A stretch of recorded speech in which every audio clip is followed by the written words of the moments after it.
খবর পড়ছি হুমায়রা কুরেশি। দয়া করে আমাকে সাবস্ক্রাইব করুন, লাইক, কমেন্ট, শেয়ার করুন। সোনারপুরে অভিষেক বন্দ্যোপাধ্যায়ের উপর হামলার অভিযোগ, ডিম, পাথর নিক্ষেপ ও ধস্তাধস্তির ঘটনা। চশমা ভাঙা ও শারীরিক আঘাত, হাসপাতালে ভর্তি ও চিকিৎসা। মমতা বন্দ্যোপাধ্যায়ের হাসপাতাল পরিদর্শন। তৃণমূলের প্রতিবাদ কর্মসূচির ঘোষণা, বিজেপির পাল্টা প্রতিক্রিয়া। সোনারপুরে হামলা, আহত অভিষেক, হাসপাতালে ছুটলেন মমতা।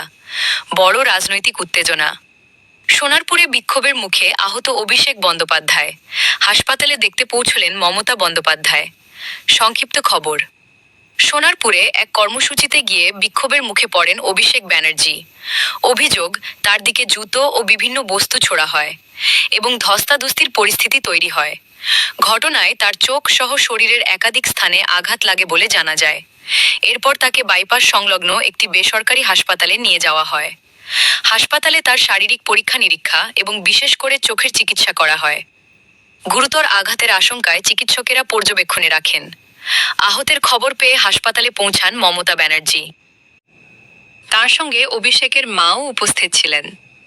মুখ্যমন্ত্রী চিকিৎসকদের সঙ্গে কথা বলে অভিষেকের শারীরিক অবস্থার খোঁজ নেন। হাসপাতালের বাইরে তৃণমূল কংগ্রেসের বহু নেতাকর্মী ও সমর্থকদের ভিড় দেখা যায়। ঘটনার জেরে রাজনৈতিক মহলে ব্যাপক চাঞ্চল্য ছড়িয়েছে। আজকের বড় খবর অনুযায়ী অভিষেক ব্যানার্জি সোনারপুরে একটি কর্মসূচিতে গিয়ে বিক্ষোভ ও হামলার মুখে পড়েন। অভিযোগ, তার দিকে ডিম, পাথর ও অন্যান্য বস্তু ছোড়া হয়, ধস্তাধস্তির ঘটনাও ঘটে। তার চশমা ভেঙে যায় এবং শরীরের একাধিক স্থানে আঘাত লাগে।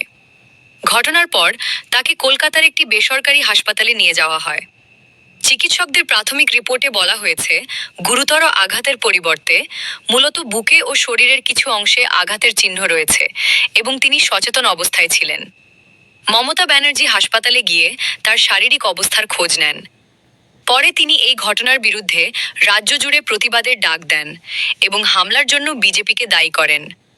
অন্যদিকে বিজেপি হামলায় জড়িত থাকার অভিযোগ অস্বীকার করেছে। আমি হুমায়রা কুরেশি। দয়া করে আমাকে সাবস্ক্রাইব করুন, লাইক, কমেন্ট, শেয়ার করুন।